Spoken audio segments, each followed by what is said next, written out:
War has always been a battle of not just weapons, but of ideas. During World War II, the Atlantic Ocean became a watery graveyard for Allied ships. German U-boats lurked beneath the waves, waiting to strike, sinking thousands of vessels and cutting off vital supply lines. The Allies needed a solution, something bold, something revolutionary. Enter Geoffrey Pyke. A brilliant but eccentric British inventor, Pyke proposed an idea so bizarre that it seemed straight out of science fiction. A colossal aircraft carrier made entirely of ice. This wasn't just a crazy dream, it was something that nearly became reality. This is the story of Project Habakkuk, the frozen warship that almost changed history. The Perils of the Atlantic. To understand why Project Habakkuk was even considered, we need to go back to the terrifying reality of the Atlantic during the early years of World War II. The Battle of the Atlantic was a ruthless struggle between the Allied convoys carrying vital supplies, food, weapons, fuel, and the German U-boats hunting them down. These submarines operated in deadly wolf packs, launching surprise attacks on merchant ships. The result? Catastrophic losses for the Allies. By 1942, things were looking grim. Winston Churchill himself called the U-boat menace the only thing that really frightened me during the war. The Allies needed a game changer, something that could turn the tides of war. That's when an unconventional mind, Geoffrey Pyke, stepped in with a radical idea. Geoffrey Pyke and the birth of an idea. Geoffrey Pyke was not your typical war strategist. He wasn't a general, an admiral, or even a soldier. He was an inventor, a visionary, and by many accounts, a genius. Pyke had already contributed to war efforts with unconventional ideas, but in 1942, he came up with perhaps his most audacious plan yet.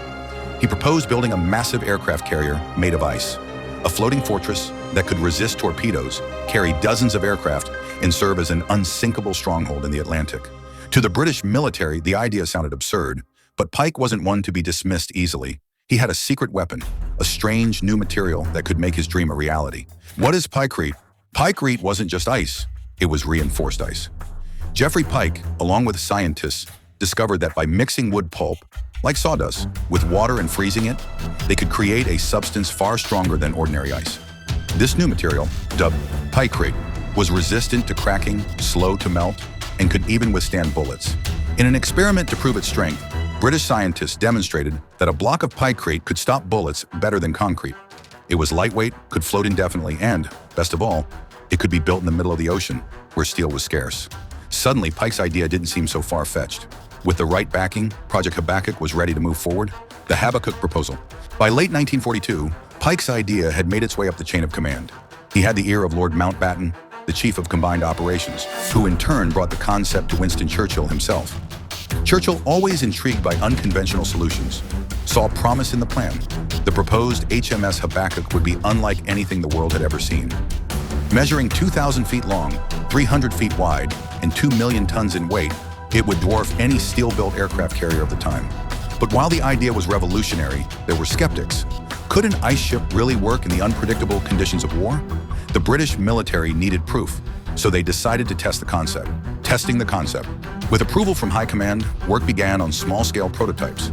The first major test took place in Alberta, Canada, where the cold climate made it easier to experiment with frozen materials. A team of engineers and scientists built a miniature version of Habakkuk, a Pykrete structure floating in a secluded lake. The results were promising. The material was incredibly strong, resistant to bullets, and slow to melt. But while the material performed well in controlled environments, the real challenge was still ahead. Building and maintaining a full-size ship in the unpredictable Atlantic Ocean.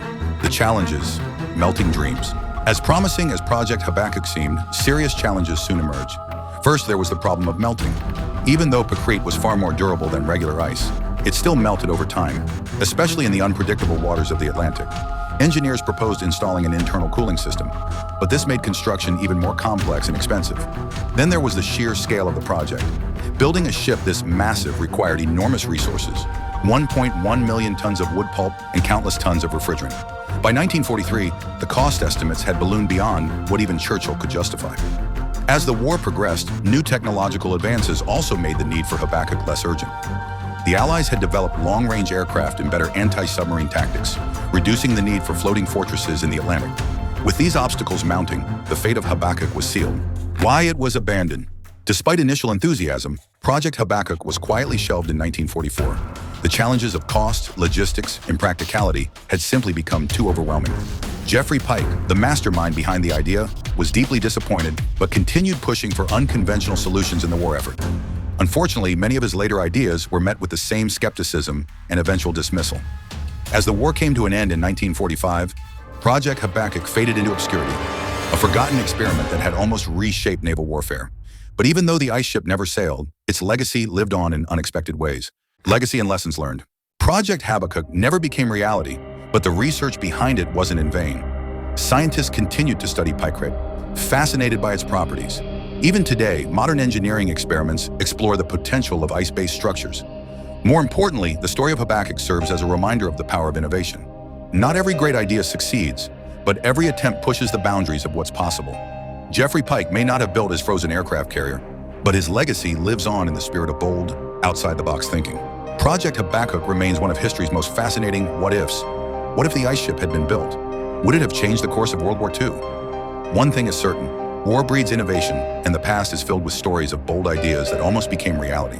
If you enjoyed this story, don't forget to like, subscribe, and hit the notification bell, because history is full of untold stories waiting to be discovered.